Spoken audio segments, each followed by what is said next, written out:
J'ai décidé de dissoudre l'Assemblée nationale. Un cap clair. La gauche caviar découvre la tête de On veau. va pas refaire la NUPES. Une ministre, ça agit, ça ouvre sa gueule. Nous sommes en guerre. Je vous obsède Quelle indignité. avec une constance. On peut assassiner qui appelle des quand même hommes, des l'admiration. femmes, on ne tue jamais leurs idées. C'est de la poudre de perlimpinpin. Bonjour et bienvenue dans l'édito politique.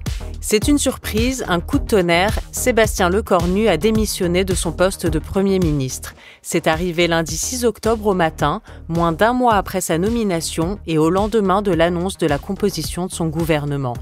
Jean-Marie Colombani, c'est un événement qui aggrave encore un peu plus la situation politique française. Personne ne pouvait s'attendre à un tel épisode, à une telle dégradation à vitesse grand V de la vie publique.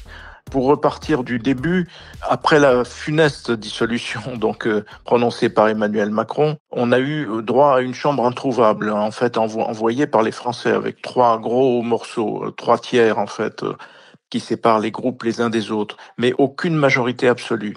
Et donc, dans ces conditions, l'Assemblée nationale qui était chargée du pouvoir, en fait, après la dissolution, c'est à l'Assemblée que se situait le pouvoir, puisqu'on en entrait dans un régime parlementaire, puisqu'il s'agissait à l'Assemblée de dégager une majorité, des majorités sur un texte ou des majorités sur un budget, mais le travail appartenait à l'Assemblée. Et l'Assemblée s'est révélée absolument incapable de dégager une entente de quoi que ce soit pour accoucher d'un budget. Et donc, la tâche est devenue particulièrement impossible. Au fond, l'Assemblée ne s'est pas saisie des pouvoirs qu'elle avait, parce que les pouvoirs en question qui lui ont été donnés, c'était des pouvoirs de s'entendre les uns avec les autres.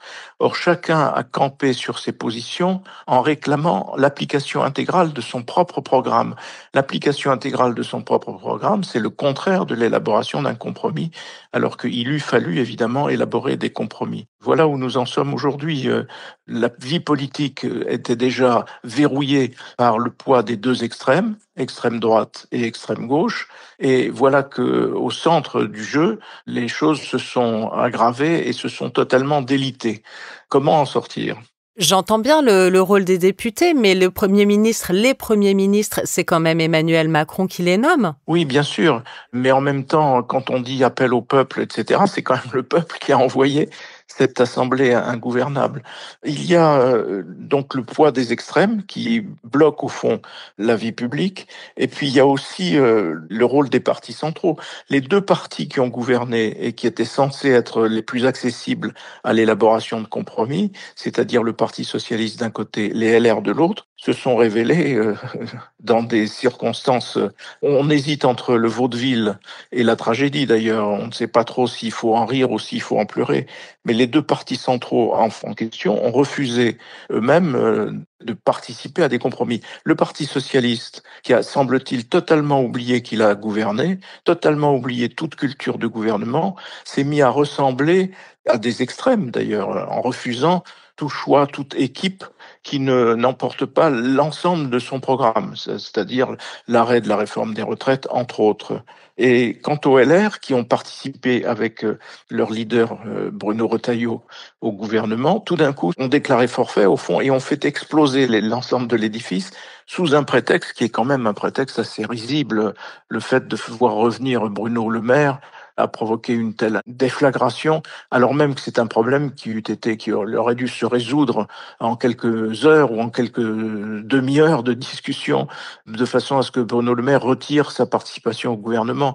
Or, là, on est allé à l'extrême, c'est-à-dire on est allé à la démission du gouvernement et à l'ultime tentative pour tenter de fabriquer un compromis qui, à mon avis, n'existera pas compte tenu des acteurs qui sont aujourd'hui en présence. Et oui, alors justement, quelle solution pour s'en sortir ? On entend dissolution, on entend démission. Qu'est-ce que vous en pensez, Jean-Marie Colombani ? Ce qu'il faut voir, c'est que parmi les extrêmes militent pour la dissolution, d'une part, mais ils militent pour la dissolution de façon à faire pression sur le président pour qu'il parte et que le président soit face à une majorité hostile qui refuse la cohabitation et qui conduise au départ du président. Donc, le jeu du Rassemblement national, comme celui de la France insoumise, c'est de faire partir le président.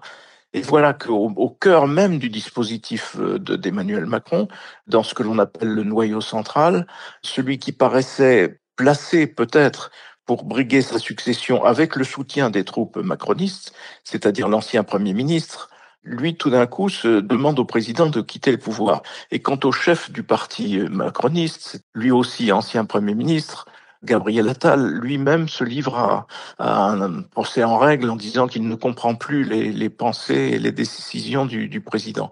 Donc le cœur du dispositif macroniste s'est aussi effondré. Et pourtant, le départ du président, ce serait, à mes yeux en tout cas, une catastrophe institutionnelle et politique, parce que le système de la Ve République est conçu autour de la protection d'une seule personne, le président de la République. Ce président de la République, le peuple l'a nommé et l'a élu pour 5 ans. Donc à partir du moment où vous transgressez cette règle, pour l'avenir, aucun président ou aucune présidente élue ne sera tranquille, parce que promptement on pourra réclamer non plus seulement une dissolution, mais son départ. Et donc c'est une manière d'affaiblir, j'allais dire presque définitivement, la fonction présidentielle qui a été terriblement abîmée dans la période récente par tous ces soubresauts auxquels on assiste. Et cette instabilité politique semble aussi déstabiliser les marchés financiers et notre économie qui n'avait pas vraiment besoin de ça. Je rappelle qu'on n'a toujours pas de budget pour 2026. Alors, il n'y a pas de budget pour 2026. Il y a donc une sorte de morosité, voire pas encore de paralysie, mais enfin de ralentissement qui s'est installé dans la sphère économique, dans l'attente de décisions qui permettent un budget et qui permettent de revenir dans une zone de stabilité qui est l'essentiel pour la vie économique. Mais il n'y a pas seulement que cela, il y a le regard des marchés. Et le regard des marchés peut précipiter la France dans une tourmente financière extrêmement grave. Alors on a notamment à gauche, on a toujours le sentiment ou la tentation d'écarter cet argument en disant mais nous on fait de la politique, on ne se préoccupe pas des marchés, ainsi de suite. Or les marchés sont bien là. Et peut-être siffleront-ils d'une certaine façon la fin de la récréation. Il y a tout cet aspect-là, et puis je ne parle pas de ce qui se passe hors des frontières, et notamment de la guerre hybride que la Russie mène, pas seulement en Ukraine, mais aux alentours de l'Ukraine, qui nous concerne au premier chef, et qui retombe sur la permanence et la stabilité de l'institution présidentielle. Donc, à mes yeux, le pas à ne pas franchir, c'est le départ du président de la République. En revanche, la dissolution aujourd'hui paraît absolument inévitable. Merci beaucoup Jean-Marie Colombani. On se retrouve très bientôt pour un nouvel édito politique et dès ce vendredi pour Le Monde devant soi. Merci, au revoir Hélène. L'édito politique est un podcast de Slate.fr. Présentation, Hélène Decomer. Prise de son, montage et réalisation, Aurélie Rodriguez.